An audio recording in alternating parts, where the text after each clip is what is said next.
అరకులో ఒక మంచి మనసున్న ట్రైబల్ విలేజ్ ని చూడడం ఇదే మొదటిసారి. రమ్య మేడం గారు ఎప్పటి నుంచి ఒక ట్రైబల్ విలేజ్ కి హెల్ప్ చేయాలని చెప్పి అంటున్నారు. వెంటనే సీతక్క వాళ్ళ విలేజ్ గురించి తెలియజేశాను. వాళ్ళ విలేజ్ కి రాగానే మంచిగా రిసీవ్ చేసుకున్నారు. ఈ గ్రామంలో ఉండే 20 కుటుంబాలకు రమ్య మేడం గారు నిత్యావసర సరుకులు అందజేశారు.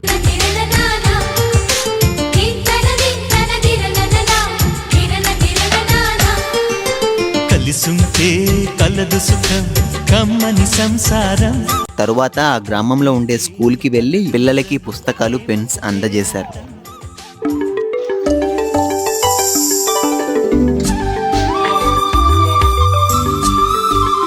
అరకు అంటే చలి ఉష్ణోగ్రతలు ఎక్కువగా ఉంటాయి. అందుకోసం వారికి దుప్పట్లు అందజేశారు. నాకు మరీ ముఖ్యంగా ఈ సన్నివేశం చాలా ఆశ్చర్యాన్ని కలగజేసి వారు పండించిన పంటని మేడం గారికి కానుకగా ఇచ్చారు. వద్దని చెప్పినా కానీ మీరు మా కోసం 100 కిలోమీటర్ల నుంచి వచ్చారు అని ఇచ్చారు. ఇంత మంచి మనసున్న ఈ గ్రామానికి సహాయం చేసినందుకు మేడం గారు కూడా సంతోషించారు.